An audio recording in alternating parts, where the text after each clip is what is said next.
Jason Budden Parsons with us this morning. Hi, Jason. Hi. Good to have you here. You are with Autism Ambassador Corps. Can you tell us what that is? Well, what it is an attempt to form a coalition of autistics, parents, teachers, so on and so forth, who will come together in dialogue about autism. Because what's currently happening in the autism community is the autistics get together in one group, the parents get together in another, the teachers get together in another, and the only time they get come together is for these conferences where they're all listening to these speakers, and there's absolutely no actual dialogue between the different factions, so to speak. Groups. Well, actually, it really has become factions to a large extent because the fact that there's so much misunderstanding between each of the different groups, and one of the things that we need to have is not just tolerance but mutual admiration for each other. Realizing, as an autistic, that my parents, I was raised in the 70s and 80s. They did not even know what Asperger's was. Okay, Asperger's did not become a term until 1982. And I think for a lot of us, it really didn't come to the forefront of our minds until the show Boston Legal. For a lot of us, for the average Joe. Well, I've never actually watched Boston Legal, so I have no idea. One of the characters had Asperger's. Oh, okay. Well, that's interesting. But anyways, the term Asperger's, Asperger's did not even appear in the DSM, which is the Diagnostic and Statistical Manual version 4, which is used by the psychiatric industry for diagnostic purposes. It's referred to as their Bible. But it did not even appear until version 4, which came out in 1994.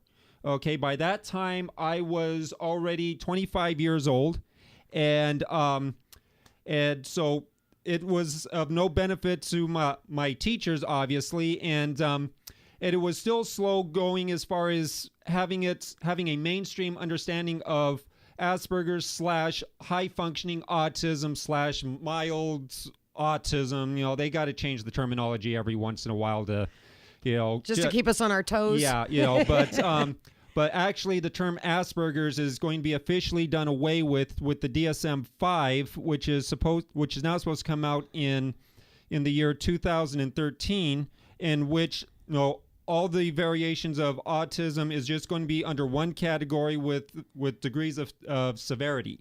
All right, so there isn't going to be these little.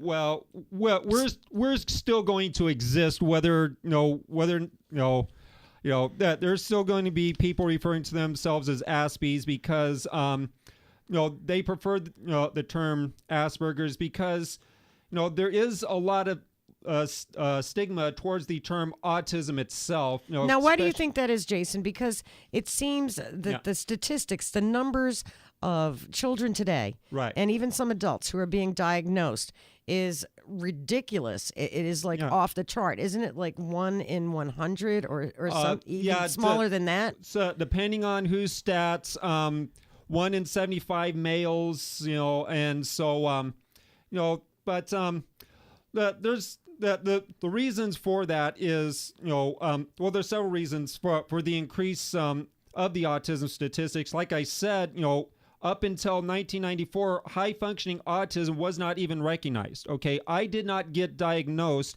as an autistic until I was 40 years old.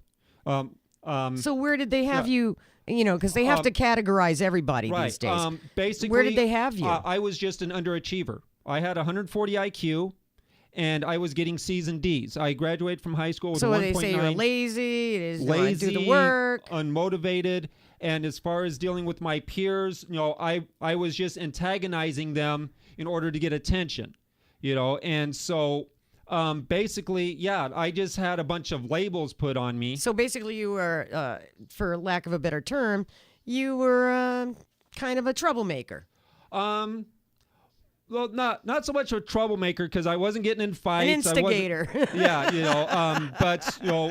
But I didn't mean troublemaker as like in getting in fights or robbing a store, but as far as just your basic underachiever, I should have been a straight A and B student, but instead like I said, I was getting C's and D's, and And it just absolutely frustrated my parents. They didn't understand. The information was not available to them. So, and teachers, of course, didn't understand. And so, that's one thing that's, autistics, especially of my generation, need to give our teachers and parents some slack in that area that they just didn't know. Okay, they operated under the best information that they had at the time, which simply was not adequate for them to understand us. And so, so that's one thing, when I talk to my fellow autistics that I really work on, is confronting, a lot of the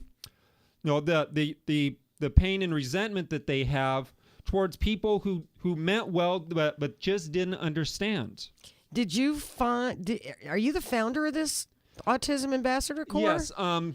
Basically, so this is your baby. Yes, it's being backed up by my church. It's being supported by my church, Covenant of Grace on 9th Avenue in Peoria in Phoenix, and that they let us use their facilities for a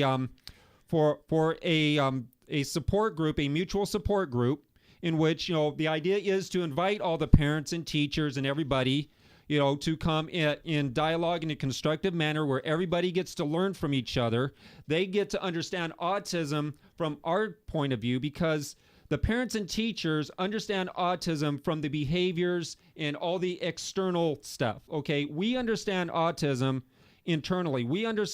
I understand that the reason why I am the way I am is because of my neurological configuration. Okay. The human brain has billions of neural receptors. In an autistic brain, certain parts of our brain do not develop them as fast as in a neurotypical brain. Meanwhile, other parts of our brain develop them faster. This is the reason why we can be extremely gifted in one area and incredibly inept in another. But don't you think that that's just...